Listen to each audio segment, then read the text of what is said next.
quietly. Mordred scoffed, but Arthur raised his hand for silence. "Let him speak. Do you have any other reason for your opinion other than it being wrong to slay an innocent?" Tristan asked. Merlin looked at Tristan. He would never disobey a sworn oath to his king, but asking that simple question made his feelings clear. "I do," Merlin continued. He looked at Mordred.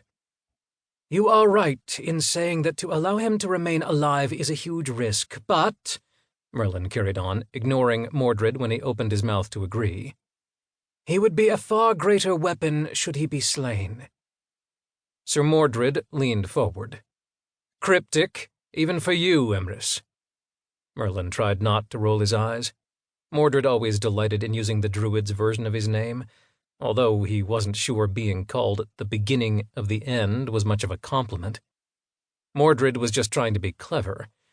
Maybe he should encourage him to use Myrddin, the Welsh variant. No one else called him that. "Morgan's evil is fed by hatred."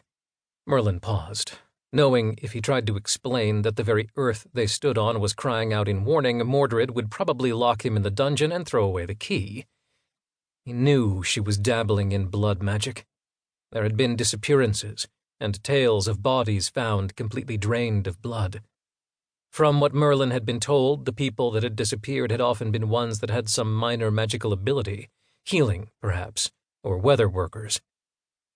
Merlin knew of the spells that could be formed from magical blood, and they were too terrifying a thought to believe. Then there were the rumors that Morgan was trying to spell an army of otherworldly creatures, ones that couldn't be killed with a knight's sword, and ones immune to his own gifts. It was a horror only great evil could conceive, one that twisted light into horrific shadows that edged every conscious mind. He knew she wasn't close to succeeding, but the thought she was trying was terrifying enough, and he had to caution Arthur against leaving to fight the Romans when a greater danger may lie at home. But he hadn't been able to convince his king because he was a soldier. Magic and sorcery were abstract concepts that someone who lived and died by the sword couldn't fathom. How could Merlin hope to warn against a danger that Arthur couldn't see when there was a Roman army on its way that could be seen, heard, and killed? "I have been told there is a chance she is trying to gather unnatural power. Tried and failed so far, but the death of a child, the murder of her child, would generate such hate it might give her the power she needs." Tristan frowned. "But won't destroying her army, should she create it, bring forward the same result?" "No." Merlin shook his head.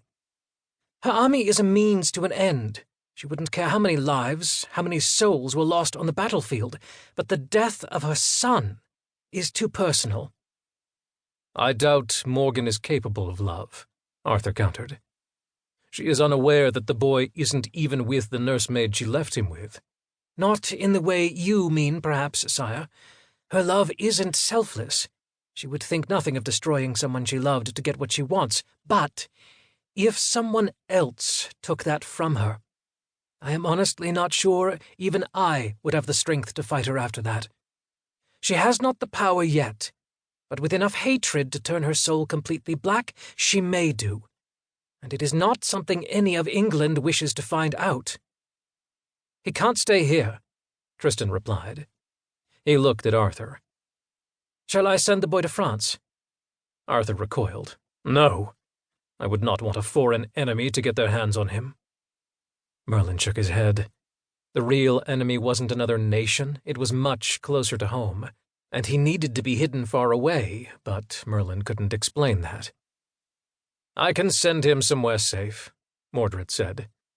"I have contacts in Northumbria that could easily hide him." A whisper of unease slid over Merlin's arms. "And will that be enough, though?" Palamedes asked. "If he inherits any of his mother's immortality, he would be a terrible weapon in the wrong hands. And just because he has shown no sign of magic doesn't mean he will not develop any as he gets older." "Then I will make sure he is put in the right hands," Merlin said, knowing exactly what to do.